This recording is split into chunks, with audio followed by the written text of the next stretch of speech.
বিন্দাখালী গ্রামে। সেই জায়গায় প্রথমে ইমাম সাহেবের বাড়ি ভেঙে দেওয়া হয়। কারণ হচ্ছে কি, বাড়িটা যে ইমাম সাহেবের জায়গাটা আছে সেটা মুসলিম সম্প্রদায়ের লোকালিটির আশপাশে, সেইটাকে ঢাকার জন্যে তার 3-4 দিন পরে মসজিদে এলাকার কিছু হিন্দু লোক যারা তারা পাঠিয়ে দিয়েছে, মসজিদে গিয়ে পেশাব করে দাও, কোরআন শরীফ টরিফ ফেলে দাও, দিয়ে একটা সম্প্রদায় কিছু সৃষ্টি করো।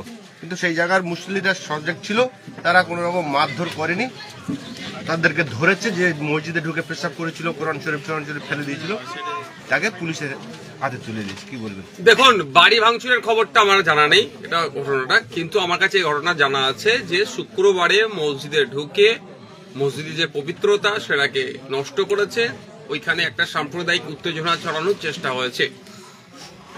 কোরআন শরীফ থেকে শুরু করে মসজিদের আসবাবপত্র যেগুলো ছিল সেগুলোর সাথেও পিচ্ছাপ করেছে, নোংরামি করেছে। ব্যাপারটা হচ্ছে, দেখুন, যত ভোট আগিয়ে আসবে 2026-এ বিধানসভা নির্বাচন, দেখবেন এই ধরনের ঘটনা ঘটাবে ইচ্ছাকৃত হবে, এটা অনিচ্ছাকৃত হবে, এগুলো ইচ্ছাকৃত হবে, যাতে সাম্প্রদায়িক সম্প্রীতি বিঘ্ন ঘটে, হিন্দু মুসলমান হয়ে যায়, ফলে তৃণমূল কংগ্রেস দুটো দলেরই লাভ হয়। কদিন আগেই দেখবেন আপনারা বহরমপুরে একটা মন্দিরে ও মূর্তি ভাঙচুর করেছে, সেখানে গ্রেফতার হয়েছে হিন্দু সমাজের একজন ছেলে। এর থেকে বোঝা যাচ্ছে যে কৌশলে একটা বাংলায় হিংসার বাতাবরণ তৈরি করার চেষ্টা হচ্ছে। এখন প্রশ্ন এখানে, ওখানকার সুবুদ্ধি সম্পন্ন মানুষেরা বিন্দাখালী তারা যে অভিযুক্ত তাকে ধরে পুলিশের হাতে তুলে দিয়েছে, পুলিশ কি ব্যবস্থা গ্রহণ করেছে?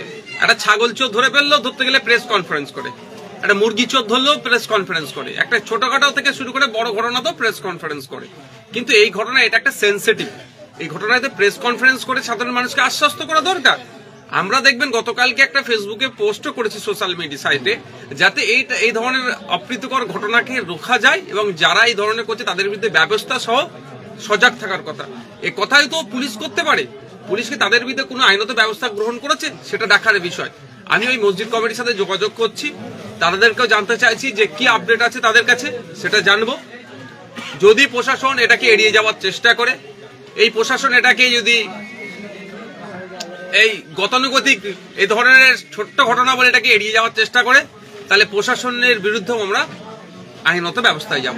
তবে দুর্ভাগ্যের বিষয়, আমি আপনাদের একটা কথা বলতে পারি, দেখুন, যে শুভেন্দু অধিকারী, যে সুকান্ত মজুমদাররা রাত দিন একটা সম্প্রদায় তথা মুসলিমকে টার্গেট করে এই ধরনের অবাঞ্ছিত মন্তব্য করছে, তাদের বিরুদ্ধে দেখবেন তৃণমূলের পরিচালিত রাজ্য সরকারের প্রশাসন কোনো ব্যবস্থা গ্রহণ করছে না, কারণ তারা মনে মনে হাসছে, যত মুসলমানদের বিরুদ্ধে বলবে তৃণমূলে তত ভোট বাড়বে। এইগুলো একটা তাদের চক্রান্তের হয়তো একটা পার্ট হতে পারে। মুসলিমদেরকে ভয় দেখানো হবে, মসজিদে এই ধরনের নোংরামি করবে, যে করবে তার বিরুদ্ধে প্রশাসন ব্যবস্থা গ্রহণ করবে না।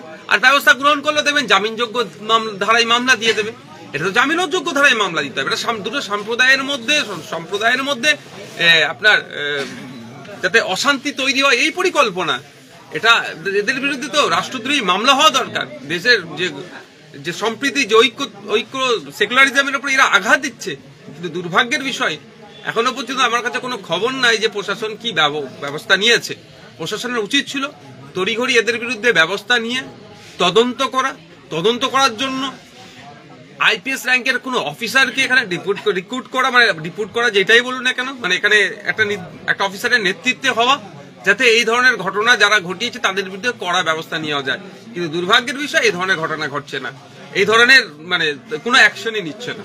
অভিযোগ করছেন এলাকার মানুষ যে যারা ঘর ভাঙছিল তাদেরকে প্রশাসন না তাড়িয়ে, প্রশাসন এবং জনপ্রতিনিধি পঞ্চায়েত প্রধান উপস্থিত ছিল, তাদেরকে না তাড়িয়ে যারা বাড়িটা ভাঙতে রোধ করতে চেয়েছিল তাদেরকে তাড়িয়ে ফাঁকা করে দিয়েছে। এটা তো স্বাভাবিক, এটা যতদিন না বুঝতে পারবে, আমি কোড আনকোড বলছি মুসলমানদের নাম ধরে, যদি এটা যতদিন না মুসলমানরা বুঝতে পারবে তাদের দুরবস্থা কাটবে না। আমি এত জায়গা দেখুন, আমার কাছে ভিডিও আছে, শ্যামপুরের ঘটনা, শ্যামপুরে হযরত মুহাম্মদ সাল্লাল্লাহু আলাইহি ওয়াসাল্লামের ছবিকে কেন্দ্র করে একটা, এই যে ছবিটা আছে মানে তার 2 দিন আগে থেকে প্রশাসনকে জানানো হয়েছে, প্রশাসন কোনো ব্যবস্থা গ্রহণ করেনি। তাহলে চাইছিল এই ধরনের একটা পরিবেশ হোক। তারপরে এই ঘটনা ঘটে যখন একটা অপ্রীতিকর ঘটনা ঘটলো, তারপরে আমার কাছে ভিডিও আছে, আমি পুলিশের উচ্চকর্তাকে দিয়ে পাঠিয়ে বলেছিলাম যে শ্যামপুর নিয়ে চুপ আছি মানে এটা নয়, আমরা চাই যে কোনো ধরনের অশান্তি না হয়, কিন্তু এই ভিডিও পাঠিয়ে দেখেছিলাম যে সেখানে পুলিশ থাকা অবস্থায় অন্য একটা সমাজের মানুষ এসে ভিন্ন সমাজের মানুষের উপর আক্রমণ করছে। এ ধরনের ঘটনা ঘটে যাচ্ছে। আপনি এই প্রধানের কথা বললেন, ওই প্রধানই যদি জিজ্ঞাসা দেখা যায়, ওই প্রধানের সাথে বিজেপির কত ভালো সম্পর্ক আছে দেখবেন।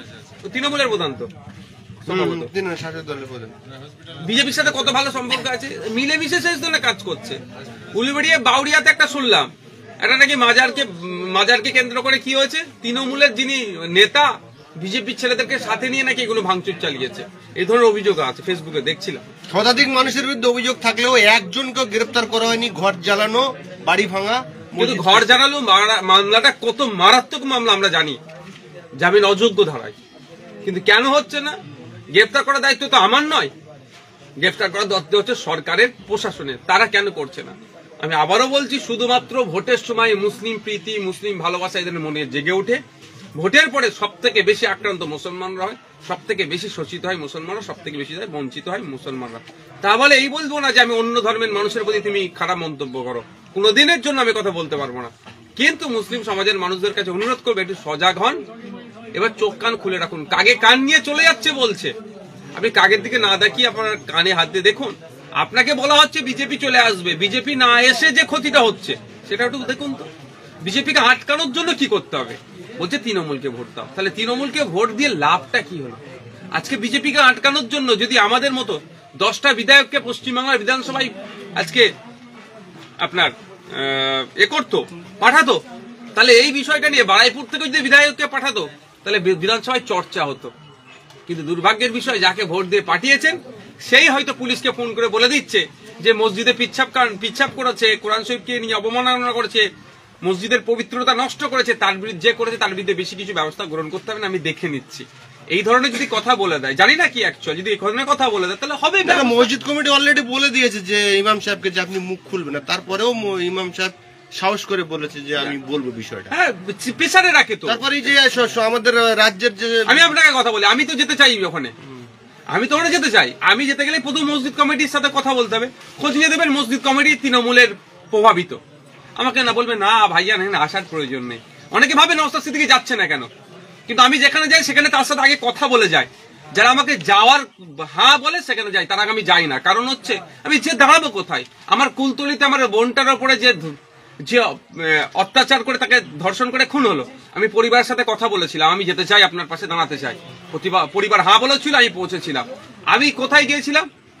বিদ্যুৎ মন্ডল বিষ্ণুপুরে, তার পরিবারের সাথে কথা বলেছি যে আমি আপনার পাশে দাঁড়াতে যাই, আপনার কথাটা আমি বিধানসভায় তুলতে যাই। আপনার আমার বলেছে হ্যাঁ আসুন, আমি গিয়েছি। তো এখানে মসজিদ কমিটি খোঁজ নিয়ে দেখুন, আমি যোগাযোগ করছি, আমাকে ডাকলেই আমি পৌঁছে যাব। এই যে রাজ্য সরকারের যেটাকে বলা হয় মুসলিম সংখ্যালঘু দরদি সরকার, সেই সরকারের শেখ সৈয়দ মোল্লারা রয়েছে, মন্ত্রী এমএলএ, তারাও তো এইসব বিষয়ে কথা বলার সাহস নেই। কথা বলার সাহস আছে, আমি চ্যালেঞ্জ করছি পশ্চিমবাংলা বিধানসভায় কাল থেকে গভর্নর স্পিচের উপর আলোচনা হবে 2 দিন, তারপরে বাজেটের উপর 2 দিন আলোচনা হবে, মানে 17 থেকে 20, 17, 18, 19, 20 4 দিন আছে।